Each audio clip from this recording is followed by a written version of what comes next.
If you've seen any of our recordings before, you'll probably know that any vehicle that we evaluate must be at least a hybrid vehicle or an electric vehicle. Those are the only two types of vehicles that we will evaluate. The two vehicles that will be discussed in this particular presentation are hybrid vehicles. One is a minivan, the other is an SUV. That's right, I said a minivan and an SUV. Each vehicle is impressive in its own way. But first, I will go ahead and show you the 2014 Cadillac ELR. And we believe that this type of functionality and information should be available in any hybrid vehicle that's produced in 2018. First of all, looking at the screenshot, on the left, going from left to right, you see an icon that says flow. When the user taps on that, that will indicate power flow, whether power is flowing to or from the engine, what's providing power to the wheels, whether it's the engine, whether it's the battery, and then there's charging in the middle. That will give the user an indication of how long it will take to charge the car fully, depending upon whether you're using with the installed cord, with the 110 volt cord, whether you're using the standard 8 amp, which is the default, or if you're using the 12 amp, which is optional. Then there's the info screen. On the right hand side, there's info. It's highlighted in red because that was the icon that was tapped before I took this photograph. And that's the info that it shows. Like, for example, for this 24.2 total miles traveled, the average was over 250 miles per gallon because no gas was used. So we know for these past 24.2 miles that the car was driven on straight electricity. And we like that, the fact that we know that we didn't use any gasoline. Now I'll move on to the next screenshot. And this is a video.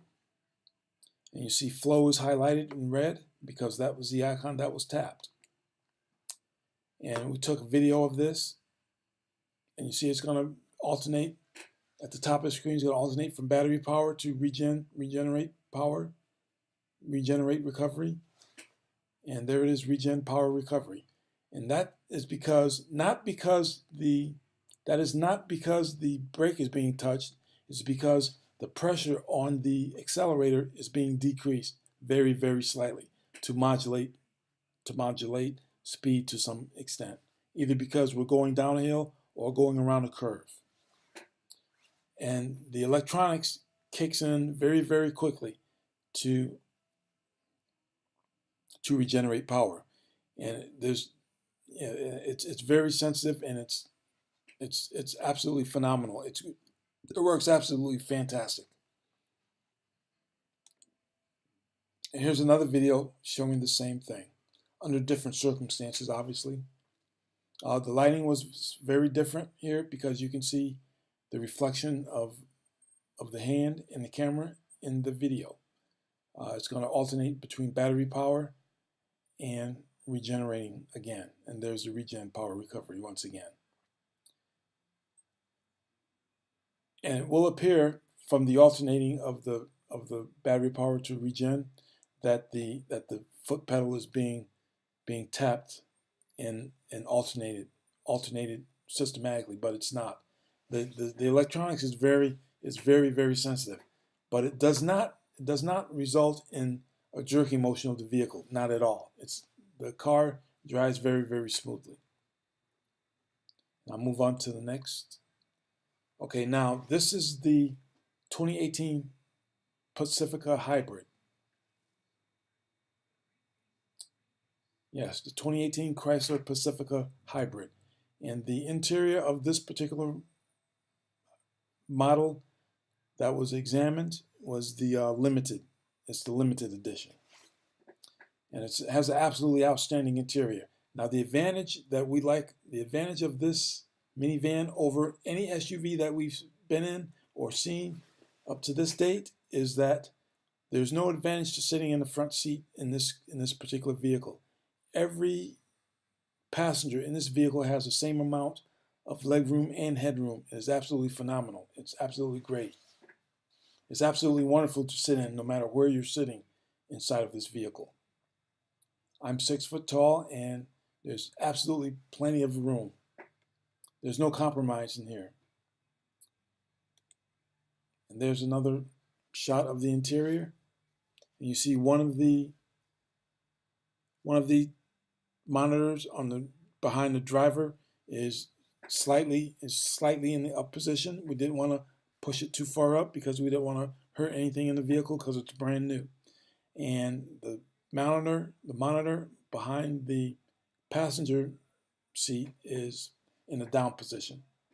And each console has its own output jacks, where obviously the person that wants to watch that specific item can plug into. There's HDMI ports. There's also headphones that you can plug into as well. And it's absolutely great. So it's good for long trips, and it's also good for running about on even short trips. And driving it was very, very easy. It doesn't feel like you're driving a small bus, not at all. I imagine the minivan to be like driving a small bus. It was very surprising. And the thing that we like about the Chrysler Pacifica is that it tells us exactly how many miles we can expect to get on pure electric range. And that is 33 miles. And it tells us the size of the power supply as well. The power supply is 16 kilowatt hours, and that is large enough to qualify the vehicle for the federal tax credit. The federal tax credit does have certain parameters that the vehicle has to meet in order to be eligible for the buyer to be eligible for it. And this has a 16 kilowatt hour power supply, which is large enough to be eligible for the tax credit. And here is on the lower right hand side, you see I have 33 miles electric driving range highlighted, and that's 33 miles of pure electric driving range. The one thing that we don't like about this is we're not sure, we haven't been able to determine how much control we have over whether we're driving on straight electricity or when the vehicle kicks into for the engine to help the acceleration.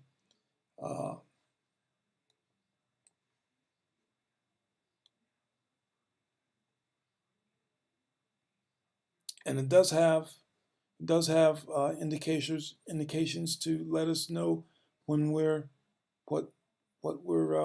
what's providing the power now, or the power flow. And you see my cursor is pointing at power flow right there. It tells us where the power is flowing to or from. And that part we like. We like that very much about the vehicle. The other vehicle is an SUV, and it is the Mercedes Benz GLE 550E. It's a very nice vehicle. It does not, however, have the legroom or the comfort of the Chrysler Pacifica. No, it does not, even though it says it has the word Mercedes on it. It is nowhere near as comfortable as the Chrysler Pacifica. There's no doubt in our mind that all of the passengers in the Chrysler Pacifica will be much more comfortable with all of the room that they have in the Pacifica. The one thing that we like that will be an overriding factor in our mind is the fact that the Mercedes has the four-mode drive selector. You can select the mode that you want to drive in. It's very similar to the Cadillac ELR, the 2014 Cadillac ELR. In the ELR, you can select, just like you can in this vehicle, you can select the mode that you want to drive in. You can select hybrid mode, where the gasoline engine and the electric motor will work in team work together to provide propulsion for the vehicle. And you can select E mode, where you're straight electricity. And there's E-Save mode. E-Save is is you're driving off of mostly gasoline, and you're conserving the the electricity.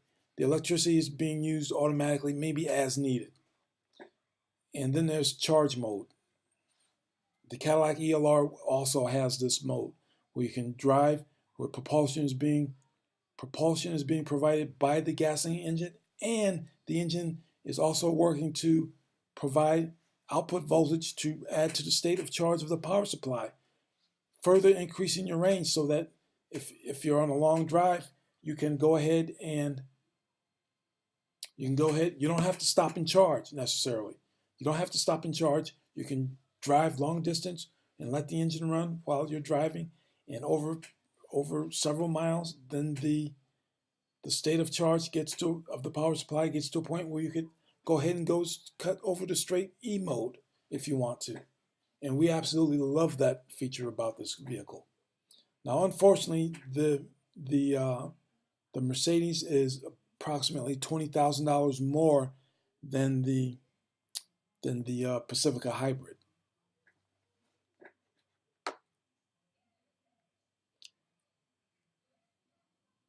But the Mercedes does not mention what size power supply it has. The power supply or the battery has to be at least of a minimum size in order to qualify the buyer for the federal tax credit. We cannot find, or have not found so far, the size of the power supply for this particular vehicle, and nor does it say how far you can go on straight E mode, straight electric mode. Because the size of the power supply and how far you can go in electric mode are obviously they're tied to each other.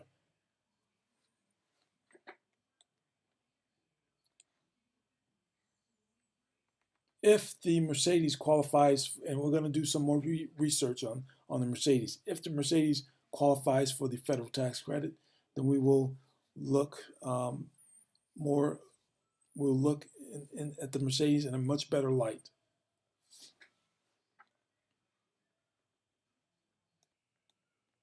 But the Mercedes is very comfortable. It's a very nice car. It's a very nice, it's not a car, it's a SUV, a very nice SUV. We really like the use of the 4-mode drive selector capabilities in there. It has the intelligent use of electricity. But again, we could not find the size of the power supply.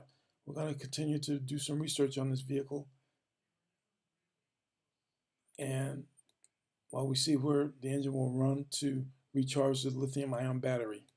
Okay, it doesn't say what the size of the lithium-ion battery is, and that's unfortunate, but we're going to look into that.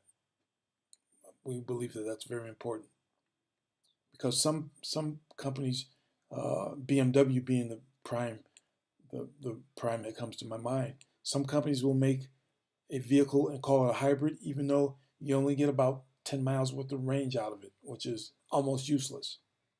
10 miles of range on one full charge, or 15 miles of range on a full charge. And that's absolutely ridiculous. But I'm guessing that this probably does qualify. We don't know, but we're going to find out. Let's see. I'm going to have to schedule a test drive one of these days, and I'll find out those details.